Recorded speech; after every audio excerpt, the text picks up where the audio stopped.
Hello, everyone. Good morning, good afternoon, or good evening, depending on where you're joining us from today. I'm Megan Wood, Director of Recruitment and Admissions for the University at Buffalo School of Management. Thank you so much for joining us today for a Q&A session with the MS in Finance Faculty Director, Michael Brace. This session is intended for students interested in the University at Buffalo MS in Finance program. The program is an in-residence, on-campus program that offers admission in the spring and fall terms.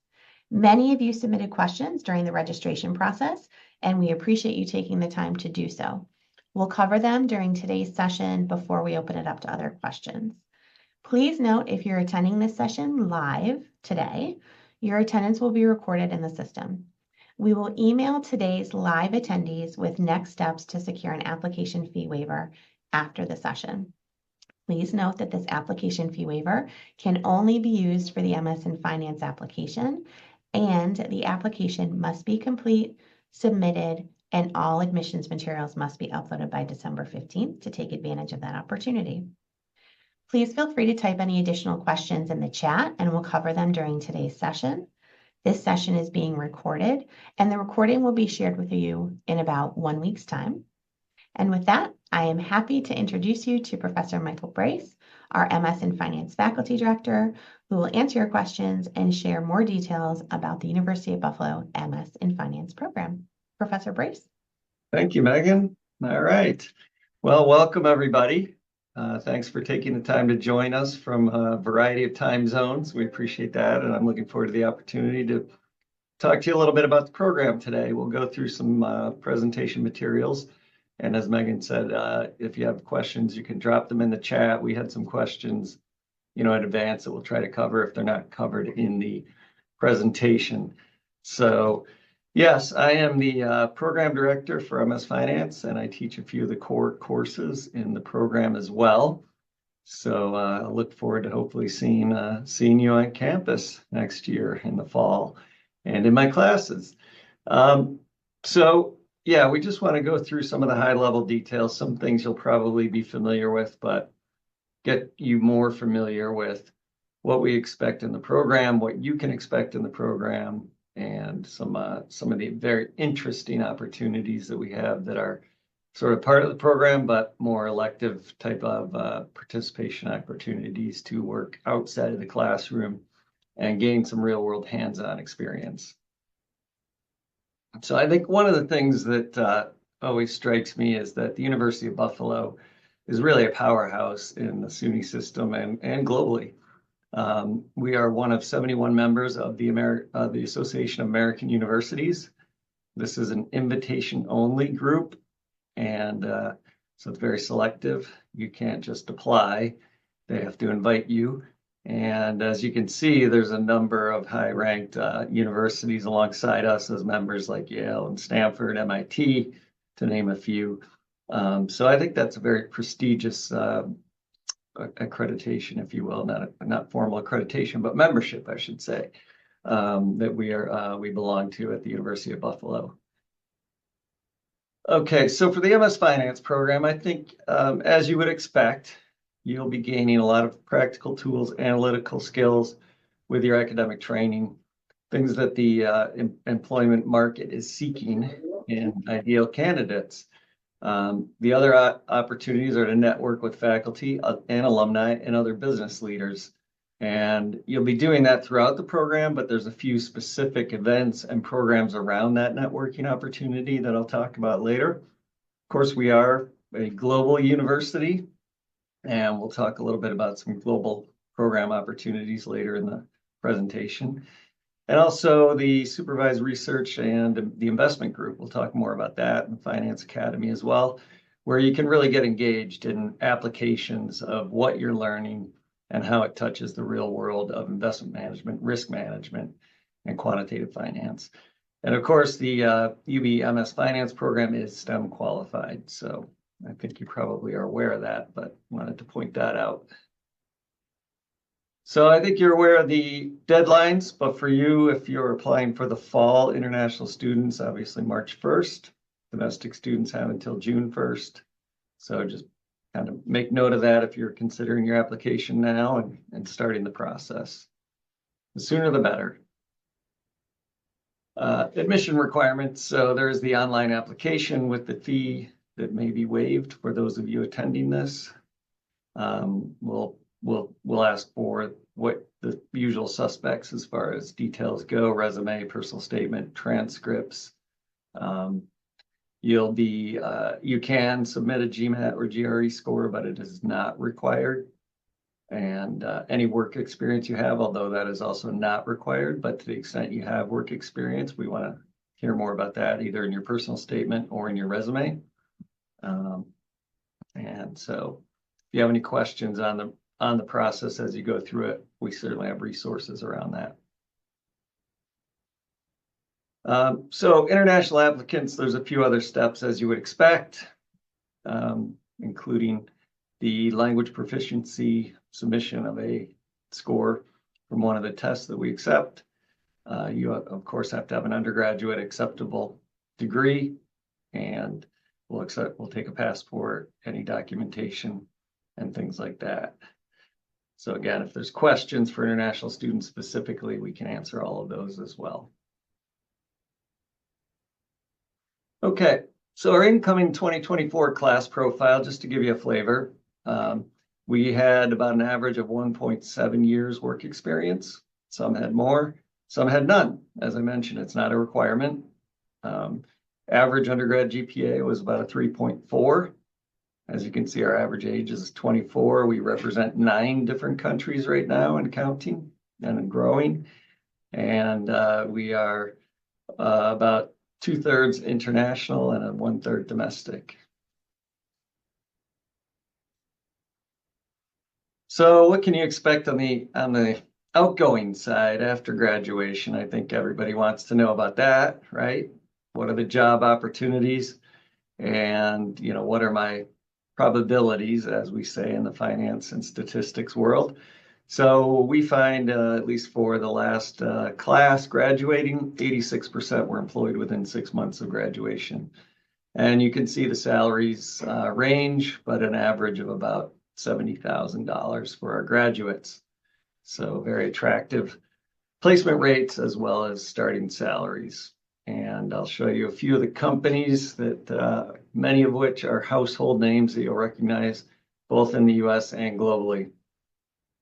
So we've had students placed at a variety of companies, from big corporations like Coca-Cola, Veritas, to financial companies globally like Barclays in Europe, the London Stock Exchange, Morgan Stanley, Bloomberg, BlackRock, 2 big ones in the industry, of course. So we have a lot of great connections. We'll talk about the Career Resource Center and how they can help you on an individualized basis in order to boost your job search. So the MS Finance program is basically 3 semesters, 36 total credits. And each track, we'll talk about those in a minute, each track will have 24 core credits with 12 electives to total that 36 credits. And you would be done in 3 semesters. So we have 4 major tracks right now. The 2 high level are financial risk management and quantitative finance. And then within financial risk management, there is a fintech option. And similarly, in the quantitative finance track, there's also a fintech option for those of you who want to focus more on the technology side, the optimization models, more of the quantitative aspects of finance, building complex modeling, statistical databases, those types of things, managing big data sets and things like that. You can opt for the fintech track or the more traditional financial risk management, which would be more geared for investment management, things like corporate finance and other areas. So it's a very wide field. A lot of students ask me, what about this role or that role? And it's just so broad. There's so many applications in big companies, smaller companies, whether it's in the corporate finance side, in the investment management side, of course, as you might know. I mean, that can be anything from the traditional discretionary portfolio management, mutual fund management, things like working at an investment bank, private equity, venture capital. So it's a really wide variety of options that you have as a graduate of the MS Finance program. So as we mentioned, the core curriculum, we just highlight a few things in there. So some of the core courses are, the baseline, the cap or the cornerstone of finance, if you will. So we'll have an investment management course where you'll learn more about the financial system, financial markets. We'll get into things like equity valuation, touch on some things on fixed income, portfolio optimization, derivatives. And then you have a whole course on derivatives. So you'll get more deep into the derivative space. And then you'll have a course focused on fixed incomes securities. So we'll get into managing bond portfolios, a project around building a bond portfolio, looking at credit risk, inflation and interest rate risk in bonds, bond pricing, those types of things. And then we have a couple of core in financial policy strategies. So international financial management or finance management. And then the portfolio theory and strategy, which is really a robust course on optimizing portfolios, very project-oriented type course where you work in small groups and build models and present your findings from your models. And then we have the capstone where you get some real hands-on research opportunities, and you can do that. You can decide to focus on fixed income or equities within that supervised research elective. And of course, the other 12 elective credits, you have flexibility depending on your track. If you're in the fintech track, you have a little bit less flexibility, just to be clear, as far as what path you need to follow if you are a fintech focused student in either track. So the main tracks, as I mentioned, financial risk management with that fintech option available. And as I said, you'll focus on risk management, exogenous and internal risks in the financial system, managing investment portfolios, optimizing portfolios, diversification. And as I talked about, the portfolio theory class using models and Excel. So you'll get the exposure also to corporate finance, financial modeling, as well as that programming. So the core of that, as you can see underneath that first blue banner, are the investment management fixed income courses. So more directly related to investment management, international finance and financial institutions. You'll learn about more of the corporate finance world, derivatives, complex financial instruments in the alternative space, and then that portfolio theory course, which is very hands-on, and then supervised research, which of course is also very hands-on. And within the fintech option, you'll be taking some more management information systems courses. So how do we manage cybersecurity risk? How do we do some other big data, financial modeling, and things of that nature? Within the quantitative track, we'll be focusing more on the mathematical models.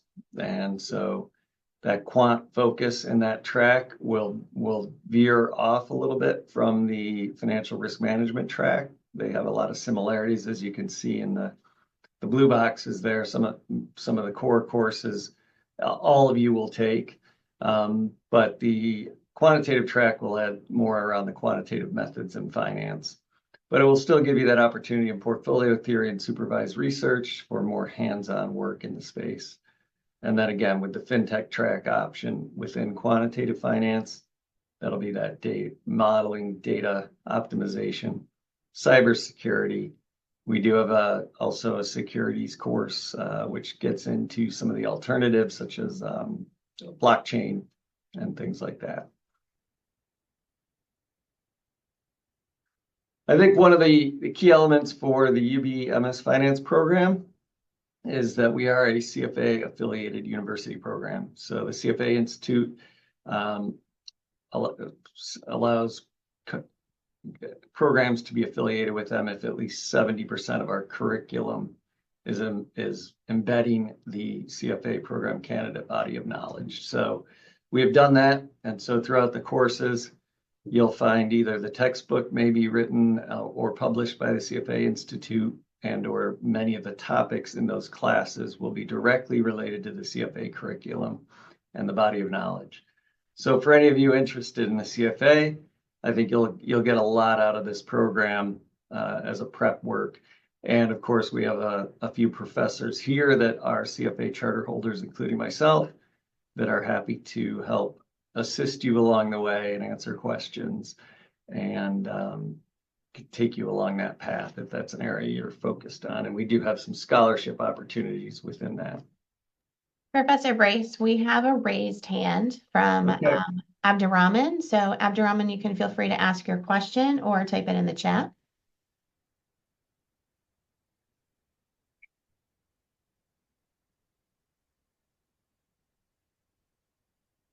Okay, maybe it wasn't a question. If anyone has questions, feel free to type them in the chat. Professor Brace is covering a lot of information, so please be sure to pay attention to each slide and we'll cover any additional questions at the end. Thank you. So somewhat related to the CFA track, which is the Therese Kelly Investment Group. So this is a great opportunity for students, particularly CFA, those involved in the program or wanting to be involved in the program to do actual stock equity research. This is real money. So we had a very generous alumnus who she donated a significant amount of money to a fund within the endowment at UB, and it is carved out explicitly for our students to manage directly. So it's overseen by an advisory board. So it's also an opportunity for you as students to network, because that advisory board is composed of professionals in the investment community.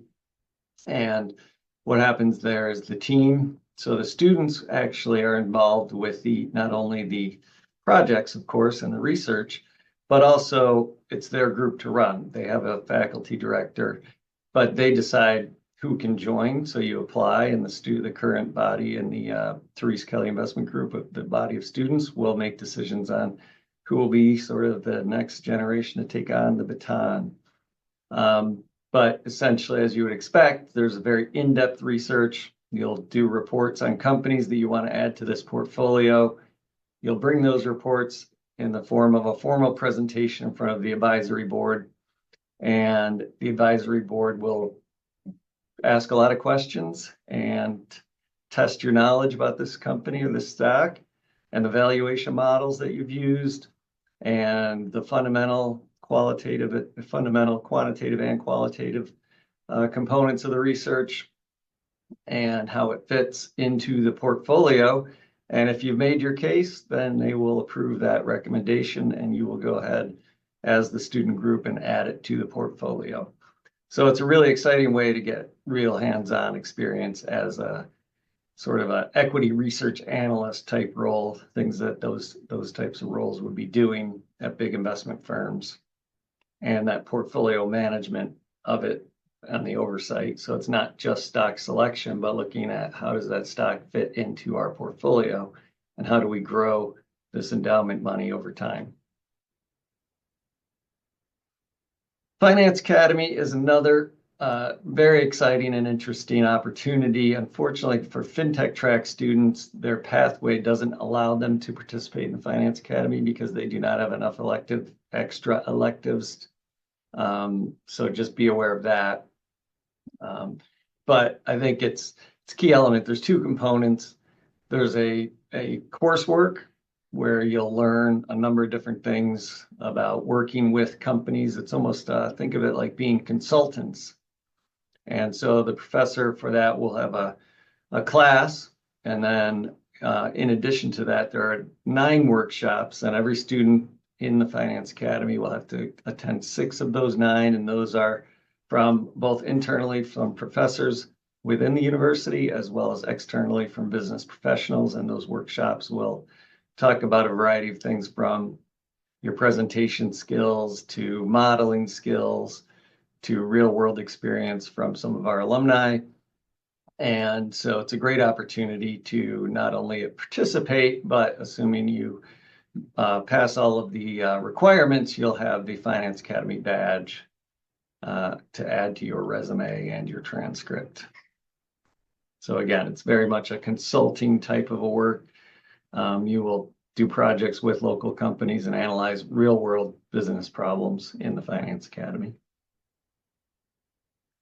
And then we have some other opportunities for professional development, which I think are very exciting. So every January, the Career Resource Center and the School of Management Alumni Association host something they call Network New York.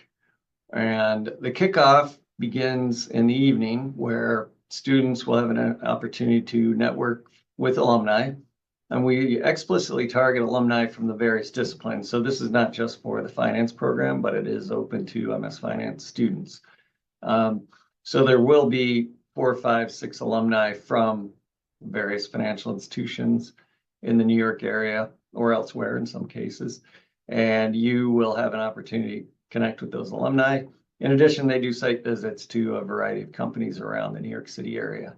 So you get to visit some big companies in New York and learn a little bit more about their businesses and what they're doing in the world. Tied along with that is our finance forum. So this is explicitly for finance students.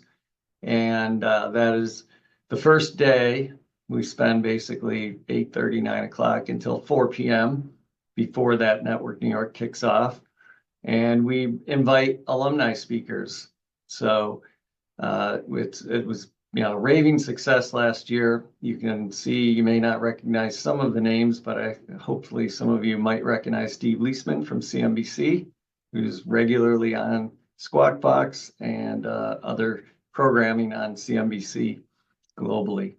And so we have a good mix of risk management type folks and investment type folks to talk, and they'll tell you a little bit about their backgrounds, their industries, give you a flavor for what things look like in their businesses, and then they'll do a roundtable discussion at the end, sort of a fireside chat, if you will, discussing various topics in finance. And again, you'll have opportunities to ask questions and interact with these folks along with alumni who attend the event. And now we've got some other types of activities you can engage in that are not exclusively MS Finance, but they are important opportunities for you as University of Buffalo School of Management students to be aware of. And this is the Startup and Innovation Collaboratory. So we have opportunities there that I think maybe, Megan, you could give us a little more flavor on. Yes, absolutely. So many of our graduate students take part in what we call collab on campus. It's, part startup, parts, there's venture coaches available. They do a lot of different competitions. They have a lot of different resources. So it's really of great interest if you're an entrepreneur, but also if you're an entrepreneur and really want to make changes in, a corporate setting as well. They have case competitions, they have innovation sprints. As I mentioned, they have venture coaches, they have product pitches. So there's lots of ways to get involved, and many of our School of Management students really take advantage of this opportunity. The Startup and Innovation Collaboratory is powered by Blackstone Launchpad, and we're one of only 4 campuses in New York State that have this opportunity. Be sure to follow us on social media because we did some quick questions with Hadar Borden, who's the director. So you'll be able to follow more details about that within our social media. Thanks, Professor Bryce. Thank you, Megan. Then we have our projects clinics. So that allows, it's a paid student assistantship. And in that, yeah. Happy to chat about this too. So Professor Mike Krupski is one of our faculty in the School of Management who leads Projects Clinic. Our dean is hopeful that we'll have opportunities for about 100 School of Management graduate students this year. These are short-term projects, so they could be anywhere from 2 to 3 weeks, sometimes up to a full semester. They're paid opportunities, but it's a really great opportunity to take the theory that you're learning in class and apply them in a real world setting with a real partner, real company. So recent project partners have included Catholic Health, Chevette's Chicken, which is a local chicken place here, Clean Capital, Daleks Roofing, Go Veggies, the Jacob Institute, Oshai Children's Hospital, the Teacher's Desk, and UBMD Physicians Group, and our surgery clinic. So it's a great opportunity to, one, get paid, use your skills that you're learning, and build your portfolio for prospective employers. And Thanks. then we also have our global programs opportunities. So these are faculty-led short-term trips that are project and theme-based in most cases. So we have students that travel to global destinations like our social and innovation and entrepreneurial leadership trip in Africa that usually happens in the winter semester over break. We have international business in Singapore, social innovation and entrepreneurial leadership in Latin America, business and society in the European Union and beyond. What's great about this is the class actually serves as an elective credit. The class is hybrid, and then students have the opportunity to take the trip at the end of the course. And again, they're short trips, so they could be a long weekend, they might be a week. Oftentimes, they're over like a winter break or a spring break. So it's just a really great opportunity to enhance your global awareness and earn a micro-credential either in intercultural and global competency if you attend one of our global destinations or business practices in the US in one of our Experience the 50 trips. Recently, students have gone to Chicago. They just took a trip to New York City in October and visited the UN. They go to Silicon Valley, as well as a cool fintech trip in Seattle in Southern California. So another great opportunity related to action learning that just promotes global awareness. So many of our students take advantage of this. We have a couple students with their hands raised. I'm going to ask that you please type questions in the chat so we can keep rolling with the slides, and then there'll be a time at the end where we'll take questions. So if you have a question, please feel free to type it in the chat. Okay, Professor Brace. Great, thanks, Megan. Okay, so I mentioned earlier the Career Resource Center. So we have our own Career Resource Center within the School of Management, and you also, as a student, have access to the UB Career Design Center, which is the university-wide career center. So that can be everything from helping you craft your resume or update your resume. There's workshops and events around job searching, networking, presentation skills, interview skills. And we have some regular job fairs where employers come on campus, and we had a very successful one earlier this fall. And I forgot the number of companies there, but it was substantial. I think it was 60 or 70 businesses were there recruiting students. And we had a lot of our MS Finance students attend that. So the Career Resource Center is a really good resource, and the folks there are very helpful. We have a dedicated person for the MS Finance program, Katie, who will help you individually. So it's not just sort of a bulk resource center. You actually can make, set time for a meeting, have one-on-one type of coaching and guidance as you start to search for your career. And also the Career Resource Center obviously has a vast network, both alumni and non-alumni, where they can help in the recruiting process. And a lot of those types of opportunities they will post on what we call BizLink. So you'll have an opportunity to take a look at those. So whether it's your final formal job placement or it's an internship, the Career Resource Center is there to support you in your journey along the way. And you can see some of the things and tools and programs that they have here on this slide. As we said, mock resumes, leader assessment, networking and job skills. We talked about that.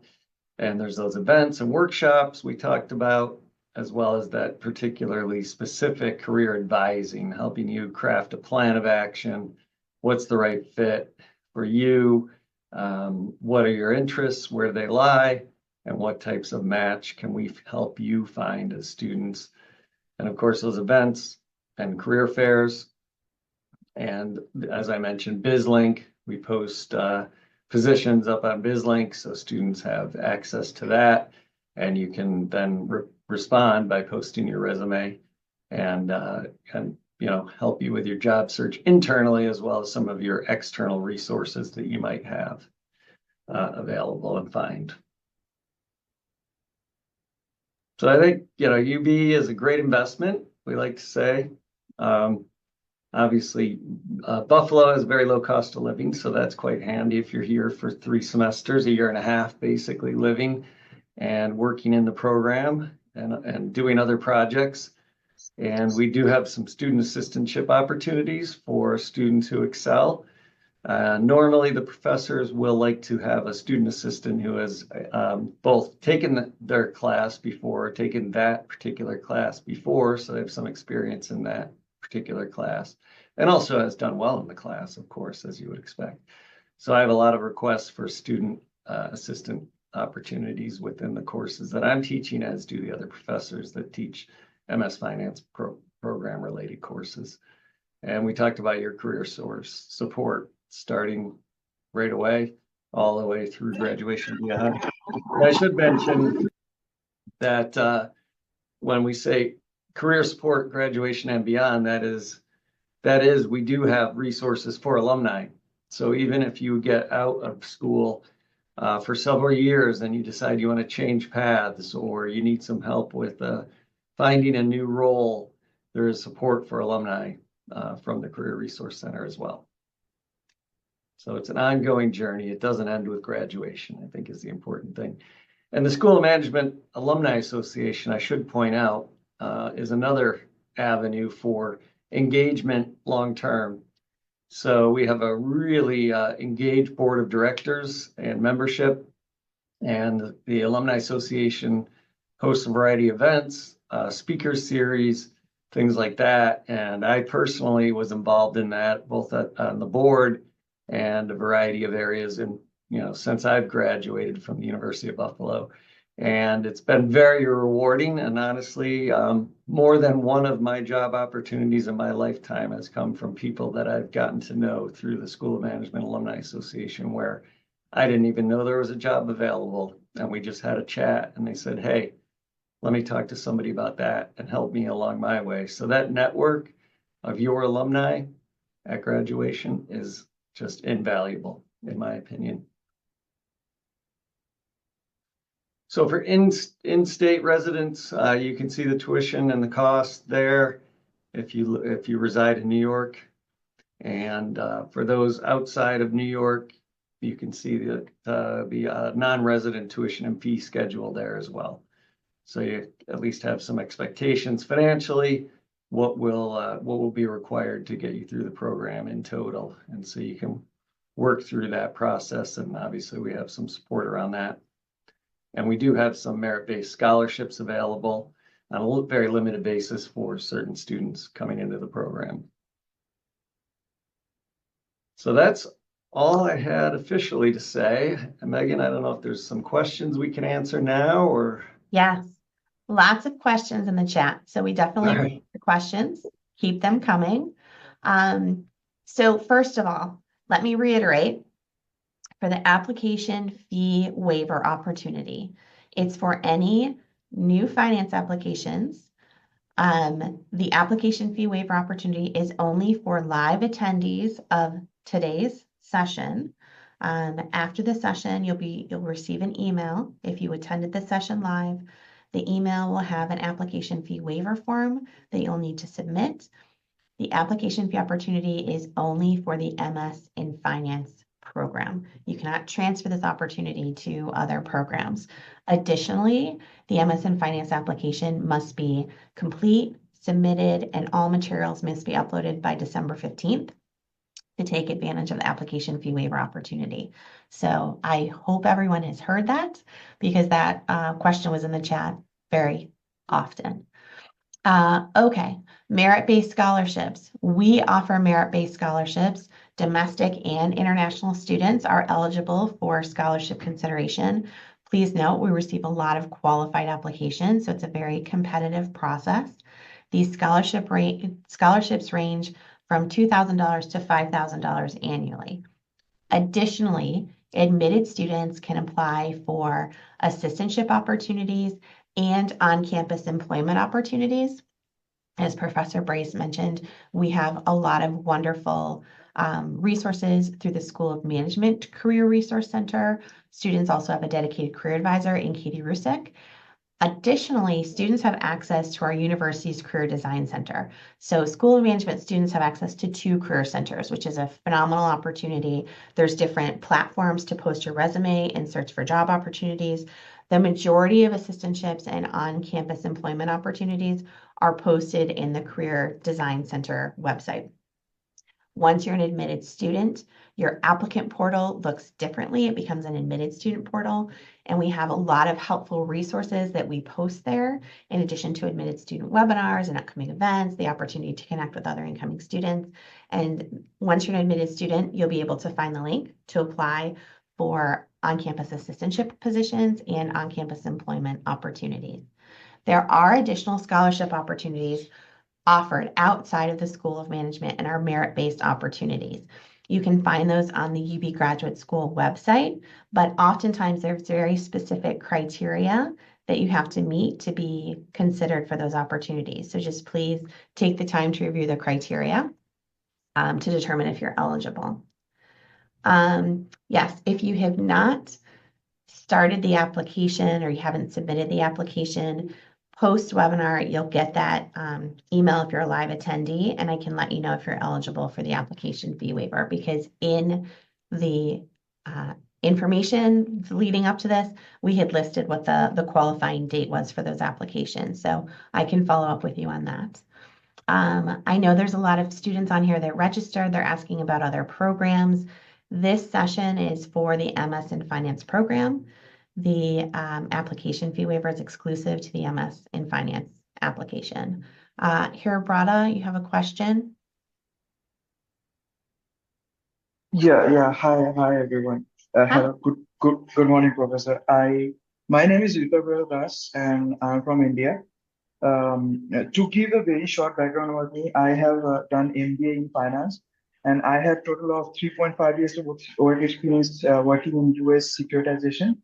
Um, I just wanted to ask regarding so I have two questions, one to Professor Michael and another to Megan. My question is related to the difference between the FRM and the quantitative finance tracks. Uh, I had gone through the brochure that you have provided in your website and uh, have gone through the subjects. I just wanted to ask about the quant finance subjects and what I'm going to study. Uh, and what if there are any prerequisites required for the quant finance? Because my understanding is there should be some prerequisite related to linear algebra, calculus, statistics, both differential and yeah, inferential. So I just wanted to understand the distinction between those programs and what I'm going to study, because if I go through the list of the quantitative finance tracks, I see subjects like financial statement analysis, global economics, and financial policies and strategies, etc. So I just wanted to understand the contrast between these two programs. Sure, between the quantitative versus the financial risk management tracks, yeah. So, yeah, the financial risk management track is focused on traditional finance for both corporate finance, investment management, investment banking. And the quantitative finance program obviously has most of the same core courses, but the electives will differ, where you'll focus more on the quantitative methods in finance, kind of that area. And so it kind of depends on where your interests lie, in more of the quantitative methods and the modeling versus more of the fundamental research and analysis side of it, whether that be in corporate finance or investment management. And of course, what you see in your future, what type of job you would like to do, and how much value you would get out of one versus the other. So I think that's a very personal discussion and consideration. But yeah, there's some very core similarities, obviously, across both programs, but they vary as far as the electives offered and or required. Sure, sir. Thank you, sir. I just wanted to ask if I wanted to go ahead with quantitative finance track, if there are any prerequisites or requirements for me to learn before starting the program, like completion of linear algebra, calculus, statistics, and other subjects, if those are required. Off the top of my head, I've forgotten any of the explicit prerequisites for some of those courses. We would have to look at that. I don't know if Megan, you recall. Sure. So there's no prerequisites to apply for any of the tracks. Within the application, you'll note the track of interest, and then Professor Brace will review your application and determine if your background's a good fit for that track. However, if you're an admitted student and you decide closer to the start of the program, oh, I might want to change my track, I'm not really sure, that's okay. That's something that can happen prior to enrolling in classes. So for now, you can select a track on your application. Most students do follow through with the track they've selected on their application, but we do have some students that decide as they're closer to the enrollment term that they want to switch their track. So don't worry about that. That is a possibility that can happen prior to enrolling in those courses. Michael, you had your hand raised. What's your question, please? All right. Good evening, everyone. Hi, Michael. Yeah. Hi. All right. Yes, I would like to ask. I'm coming from an agricultural background, so I did not study finance in my undergraduate. So I don't know how likely I can gain admission into the master's program for this finance. And then secondly, I would like to ask the application fee waiver, if I heard you correctly, if we get it here, can I use it to apply for finance, MSc finance or MSc management? Because I have interest in these two programs. I don't know how possible it is. Sure. So Thank you. first, the beauty of our programs is we have so many students coming from a variety of backgrounds that come into the MS in Finance program. Again, we don't require any prerequisites. There is not work experience required. So it's something that's really awesome about our programs is the diversity of backgrounds that are coming into the MS in Finance program. And applications are viewed holistically. Secondly, the application fee waiver being offered today to live attendees is explicitly for the MS in Finance application. You cannot use the application fee waiver for other programs. It's only for the MS in Finance application, and it has to be completed by December 15th. Thanks, Michael. All right.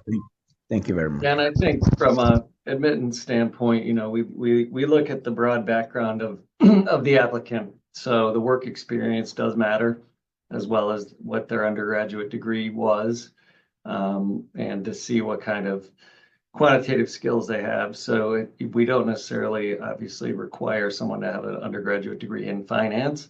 And some of those core courses are built around speaking to that broad range of experience in finance. We do have some who come with an undergrad in finance. And for them, maybe a couple of those first semester courses are a bit more of a review. For others, it's a bit more new. And to build that exposure slowly and get you that exposure into finance and the financial markets and the financial world. And then, of course, your background, which in your case, if I heard correctly, was agricultural. Well, I mean, that's the commodity space. That's part of finance. We talk about hedging contracts and managing businesses in a variety of areas. Okay, I apologize because we have 4 hands raised. Indira, why don't you go ahead and ask your question? Yes, ma'am. Thank you. I just wanted to check for my daughter. She'll be coming in spring. So, if 3 semesters, what are the duration of the semesters and the capstone? If has to be taken in the first semester or second semester? And the third question is, which capstone to be selected? Is it her choice or will it be suggested by the professor? And which how capstone will be with the group of students or it is in an individual project? Okay. Just Sure. So in regards, that's exciting. I'm happy to hear that your daughter was admitted and is joining us in the spring. So 3 semesters lays out as spring, fall, spring, and I'll turn it over to Professor Brace regarding the capstone. Sure, yeah. So the capstone is available to the student at their choice. It's not neither one is particularly required. They can focus on fixed income or equities in that capstone. Certainly, I'm available to help, answer questions or help with that decision, but we're not going to dictate that decision. It really depends on where the interests of that student are, more in the fixed income world or more in the equity space. So it's entirely their choice.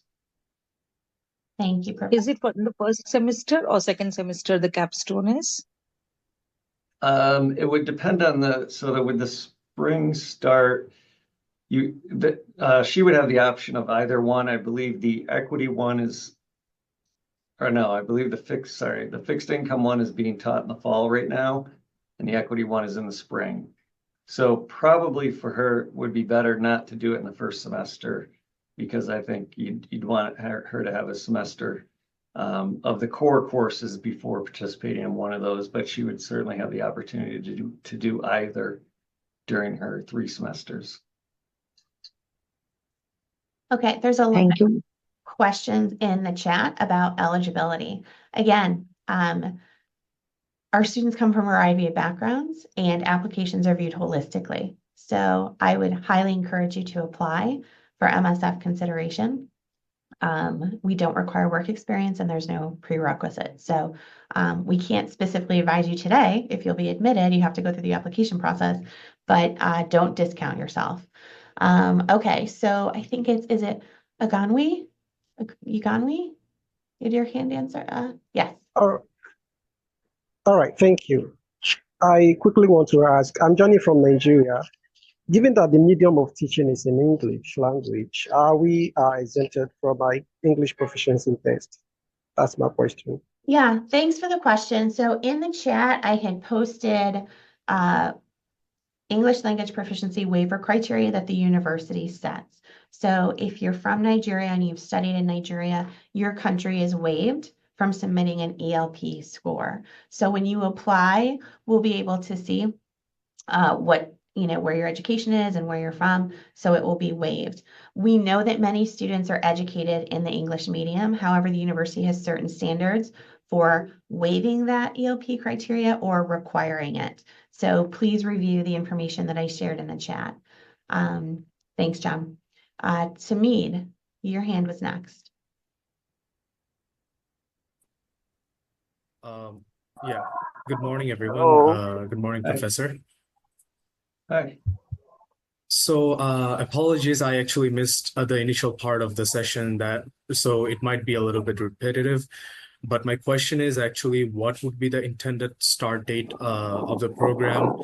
And also, I have a bachelor's degree from North-South University, Dhaka, Bangladesh. So do I actually have to provide an evaluation credential report from WES or any other organization that are available? If Sure, you could thanks. shed some light on that. Thanks, Tamid.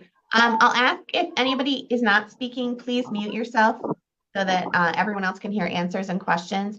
So Tamid, our MSF program offers admission in the spring and fall. The spring semester starts at the end of January. Classes actually begin on January 22nd. Our fall courses start at the end of August. And then students usually arrive on campus the middle of August to get settled and then go through their MSF orientation. That's when the program starts. We do not require WES or ECE evaluations. We only require your transcripts and proof of degree. You can upload those with your application, but I'm familiar with the North-South University. So, just upload your transcripts and proof of degree or provisional certificate.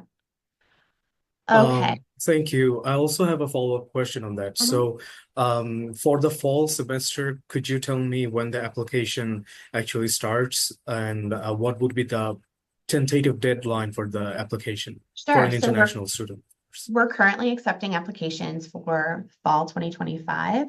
Our next deadline and the priority deadline for scholarship consideration is January 15th, and our final international applicant deadline is March 1st. Thank you. Have a great day. Thanks. Thanks for attending. Asma, I think you were next. Hello? Hi. Hello? Hi. Hi, what's your question?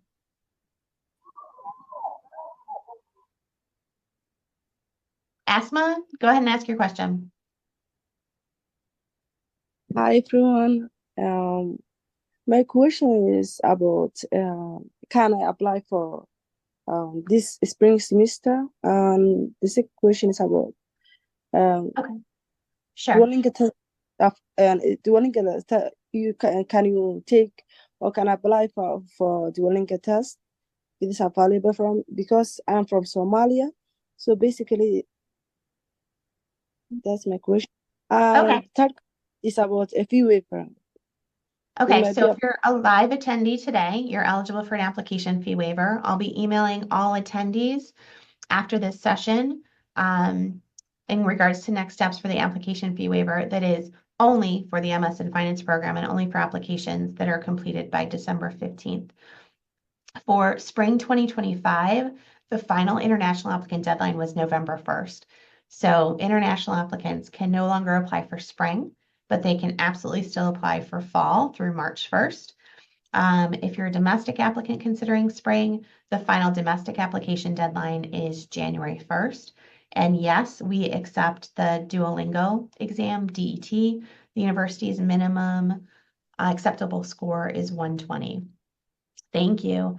Doamina? Doamina? I'm sorry if Hello, Megan. Can you hear me? Yes. yes. Okay. Good afternoon. Hi, what's your question? Hello. Yeah, can you hear me? Yes. Am I enough? All right. I'm Jamin. I'm connecting from Ghana, West Africa. And my first question goes to you, Megan. So I wanted to know if when you do the normal application for the school, do we have to do additional scholarship application for the Okay. merit base? Great question. So any materials that you are submitting for admissions consideration, any of your application materials, those are what will be considered for merit-based scholarships. There's not a separate application for merit-based scholarships. There are additional scholarships available through the University of Buffalo. You can check the University of Buffalo Graduate School website. And depending on those scholarships, they may have different criteria and different information. But for our merit-based scholarships offered through the School of Management, there is not a separate application process. We review all of your admissions materials when we make those considerations, and those merit-based scholarships are available for international and domestic students. Okay, well noted. And my second question goes to Michael. So I wanted to know with regards to the was it in the investment group or investment club that you talked of? Yes. I actually read Bachelor of Commerce. I majored in finance from University of Cape Coast, West Africa, so Ghana. So if somebody like me wants to get admitted and wants to join, is there a criteria they are going to look into for me to get inside, or is it going to be based on my scores or my merit? I just wanted to know. I want to. Sure. Thank you. Yeah, good question. So there's a formal application process to join the Therese Kelly Investment Group, and you'll submit that application along with a resume, and the application will include some of the reason, some longer answers that you can write why you want to join and talk a little bit about your skill set. But there is a formal sort of application process. As I mentioned, the students on the Therese Kelly Investment Group or in the Therese Kelly Investment Group, they are the ones who decide on the admittance. The faculty director advises, but does not make that decision. So you will be, your hat will be in the ring with other applicants. Most students do have an opportunity to participate if they have that real interest in that space. Okay, last question. Megan. So I wanted to know, University of Buffalo, its diversity and inclusion. I mean, right now we are living in a global world, so I want to know how the school tackles diversity and inclusion. And some people like us who are coming from different background, different ethnic group, different country, different culture. How does Buffalo tackle all these issues? Yeah, fair And question. how do we fit as international students in your Okay. community? Yeah. So there's a lot of things I love about UB and Buffalo, but one of the things I love is the diversity of our student population at UB. We've generally been ranked in the top 10 for universities with international student population. In general, across just the School of Management, each of our programs admits anywhere between 7 to 11 different countries in our program. So I love the fact that we're so diverse. The University of Buffalo, each of our schools has a diversity, equity, and inclusion officer, who we also have faculty and staff and student committees that are dedicated to DEI. But rest assured, we appreciate diversity, equity, and inclusion. We celebrate it at UB, and there's so many opportunities to be engaged at the university. But it's, Buffalo and the University of Buffalo were a very safe place to be. We're very welcoming. It's affordable as well, but we're highly diverse, not just within the School of Management, but across campus. We have more than 400 student clubs students can participate in as well. So I think it's an amazing place to be. You can go online and you can find more information on how UB supports diversity, equity, and inclusion. But additionally, reach out to some of our current student ambassadors and get their take on it. But I think it's just something that is innate within our culture. We are a diverse campus and we are excited and proud to be one. So with that, we only have one more minute. I want to go, Benedict, you didn't have a chance to Hello. ask a question. So Hello. Benedict, go ahead and ask your question. Hello. Okay, Hello. thank you. Hello. Okay, I would like so to Benedict know. is asking a question, Benedict. please. Go ahead. Hello. Yes, go Hello. ahead. Yes, please, thank you for this opportunity. Please, I would like to know if the program accepts GRE. So we do not require the GMAT or GRE for admissions consideration. If you have a strong GMAT or GRE score report, we encourage you to upload it with your application, but we are test optional. We do not require the GMAT or GRE. And everyone, with that being said, it's 10 o'clock. Unfortunately, we have to close out of the session. We greatly appreciate your attendance. If you have additional questions, feel free to reach out. I'll put an email in the chat. We also will have upcoming sessions. I have a quick question Q&A session at 10 right now that you can jump into. We have weekly information sessions, one-on-one advising appointments, and we'll probably do this type of session in the coming months. So I want to thank Professor Brace and allow him to close us out today. Okay, great. Thank you, Megan. And thank you all for your interest in our program. As Megan said, there's a lot of resources and support around your application process. So feel free to reach out and the student ambassadors as well if you have questions. And I hope to see a bunch of you on campus in the fall. So thank you all. Bye-bye.